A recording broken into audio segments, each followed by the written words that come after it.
Join the coven.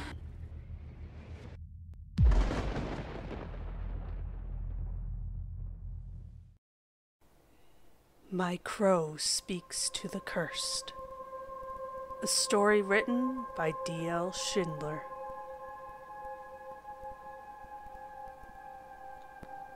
Darkness covered the funeral as those black clouds rained onto black umbrellas. Most of the policemen were gathered to put Sergeant Ventura into the ground. Detective Winters turned from the man's family, police, and with a scowling cigarette, he headed back towards the car. "Did it go well?" I asked him from where I had waited in the back seat. "You know I told him exactly what happened?" he asked me after a moment of silent conversation.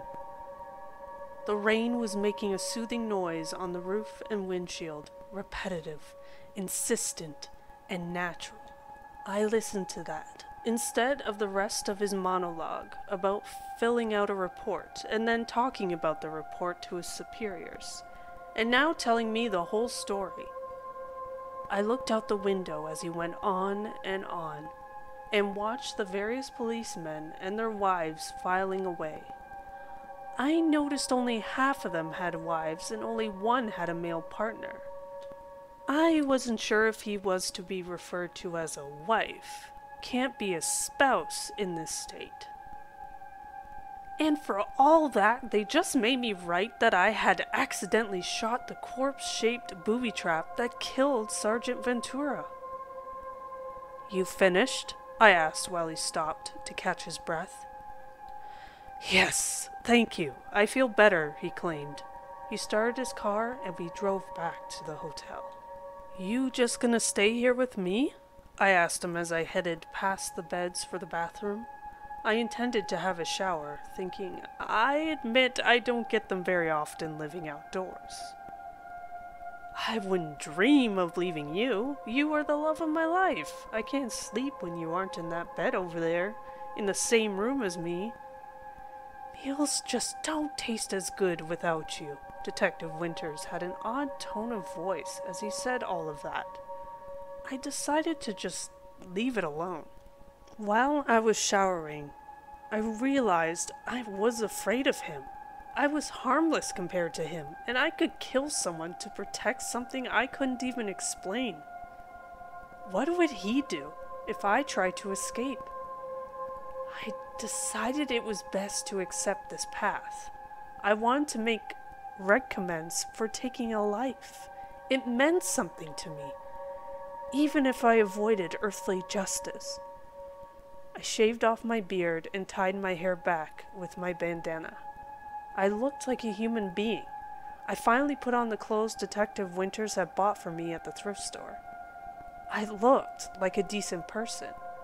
Corey tilted his head at me. "Looks like you could find a mate," Corey complimented me. "Think so?" I asked, blushing. "Amen," Corey squawked, supreme affirmation. I presented myself to Detective Winters. "Thank you," he muttered with the cigarette towering ash atop a filter on his mouth. As he lay on his back with a towel over his eyes, he was thanking me for cleaning up. I, too, got some rest. It seemed like all we did was sit at the police station and fill out paperwork. I had started pacing and found I was not allowed out of his sight. Being confined was strangely exhausting.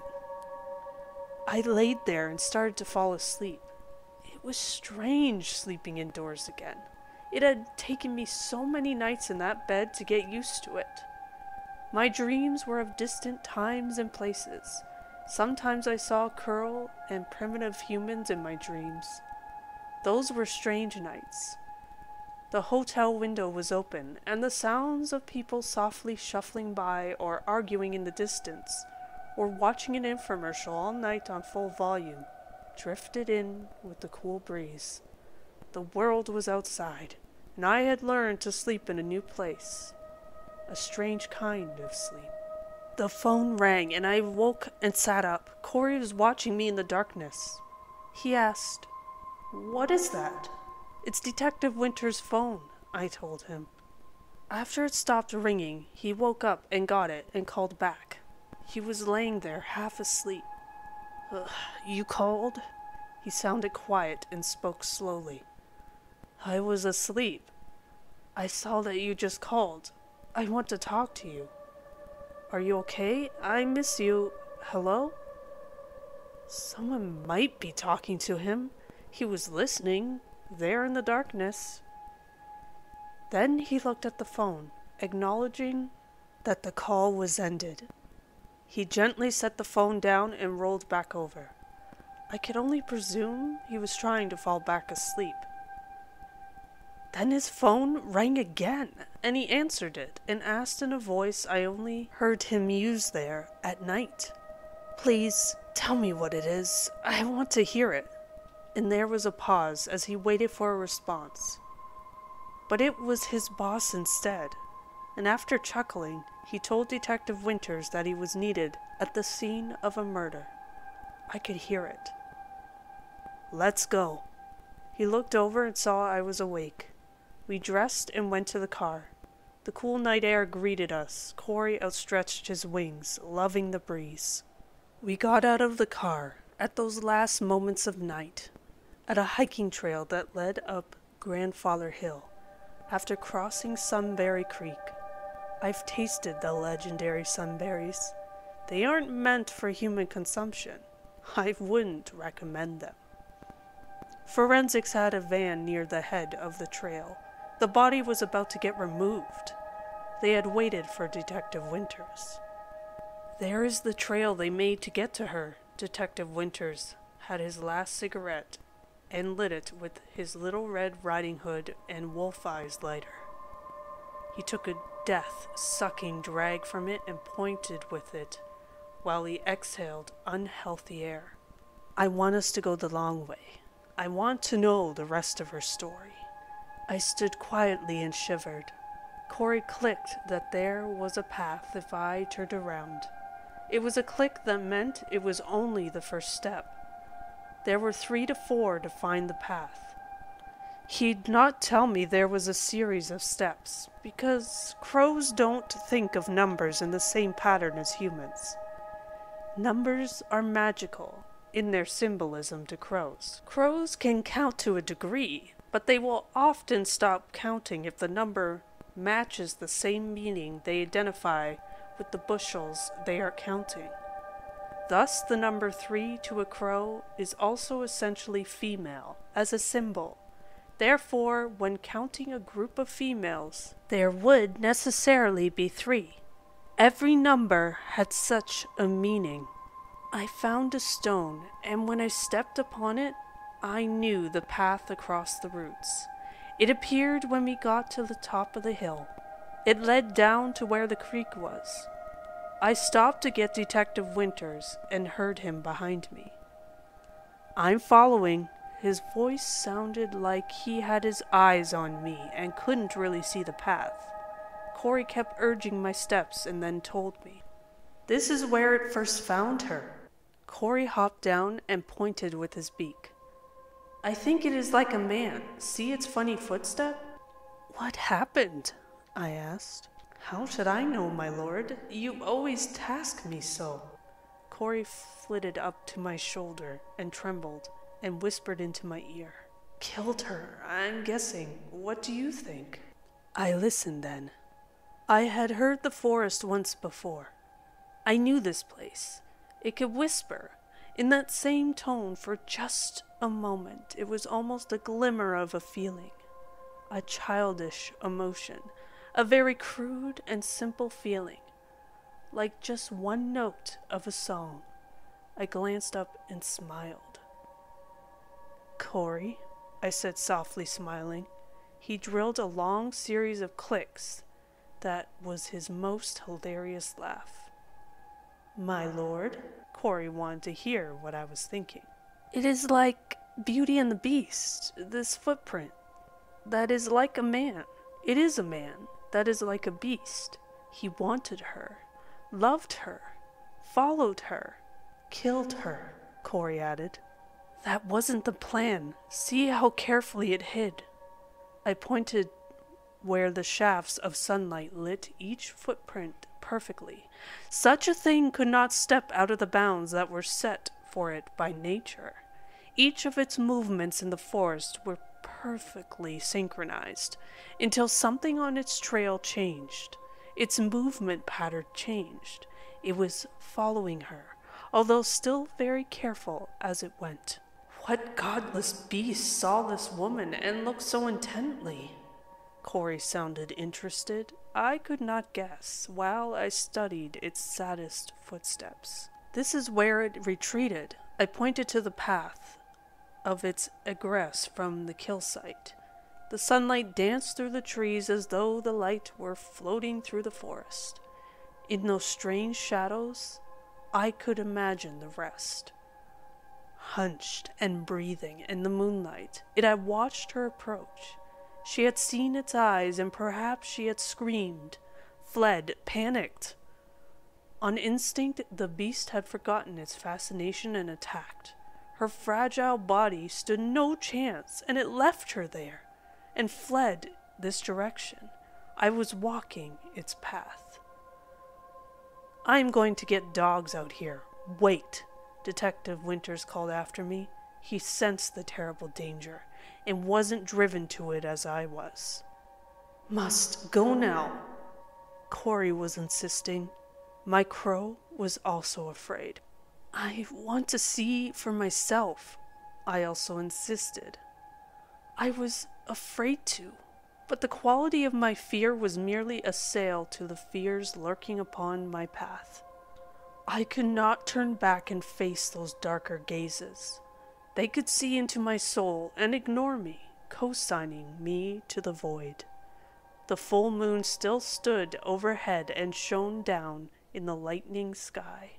In the eerie green light of the forest, I found a clearing. I had followed the trail, losing the policemen and the detective. They would eventually find me. The clearing was ringed by mustard-colored toadstools all around its edge. A man lay in the bloodied pelt of a wolf as it peeled from his body. His claws held the earth and were caked in gore. Now I only felt the terror of my action. I had ignored my fear, for fear of being ignored by my own lucky stars. Now I was terrified of the thing before me, the deadly and unnatural visage of it. The beast was breathing a painful mist onto my hand. He was a little more man than creature. As the stillness grew, from moment to moment he looked up at me. "No, we see you," Corey spoke in his most sincere and clearest English. "Why have you come to see this?" the man-wolf asked in a voice broken by remorse, tired by rage, shamed by murder, and driven to isolation. Besides the inhuman growl that its voice was composed of, its yellow eyes stared, bleeding tears, across a face not yet human and no longer an animal. "Did you love her?" I asked. "Before she saw you, nothing happened to her." "Melody? Oh God, no. She followed me," he exclaimed. When he said me, he began to howl dismally. This broke into an unearthly and almost inhuman cry of agony, straight from his soul. Hearing it and knowing the fruit of his lamentation is what turned a streak of my beard and hair white, and the white feather on Corey drained of color at the same time. We stood in the morning light and waited. The cursed creature in front of us sobbed miserably. He said, "I should be dead, not her." "Death will always happen," Corey told him. "Not for me," he wept bitterly. He understood you, I noticed. "Indeed, I think it shows he is not so bad. You listen well enough to understand an animal." Corey spoke to me, and then to him. He just stared at my crow. Then he confessed. "It is the beast that is evil. She loved you too, I was sure. 'Twas the beast that killed her for that love. She did love me. He told the truth, and the hot tears washed some of the blood off his face. Dogs and policemen arrived. The moon was gone and the sunlight was warming the forest. They trampled the toadstools and put the decomposing wolf skin into evidence bags. They put the cursed one in handcuffs, an irony that the cuffs would only hold him while he was relatively harmless, not when he was the beast. I was sure of that too, as I looked at a tree he had struck in his bestial fury, cutting into it like the wood of oak were soft. "What will happen?" I asked Detective Winters. "You know as well as I do," he replied. "Crazy guy like that will get the best care of modern medicine." "That's probably for the best," I surmised. "Yeah?" Detective Winters complimented me as he lit a smoke. He had bummed off someone. "I believe you. You know I do." "Thanks."